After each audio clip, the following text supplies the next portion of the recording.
ሰላም ቤተሰብ እንዴት ናችሁ? ሰላማችሁ ብዝት ይበልልኝ በያላችሁበት። እንኳን አደረሳችሁ ለእመቤታችን ለቅድስት ድንግል ማርያም ለህዳር 21 ማለት ነው፣ ለጽዮን ማርያም። እንዲሁም ሙስሊም እህት ወንድሞቼ ሰላማችሁ ብዝት ይበልልኝ። እንዴት ናችሁ? አለን። የወላችሁ ዛሬ አላይን ይዤላችሁ ነው የመጣሁት። አላይን አታምሩም? አላይን እኔ የምኖርባት ስቴት ናትና እንደዛ ነው ማለት ነው።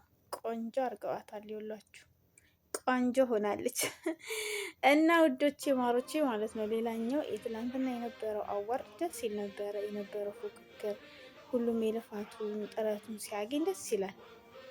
ከዛ ባለፍ ግን ስለ እውነት የማይካደው ነገር ቢኖር በዚህ ማለበዛ ለእያንዳንዱ ለሚዲያ ለሚሰራ ሰው ማለት ነው እኔ ማመስገን በራሴ እንዲሁም ደግሞ የማይካድ ነገር ለመናገር ፈልጌ ነው። እሱ ምንድን ነው?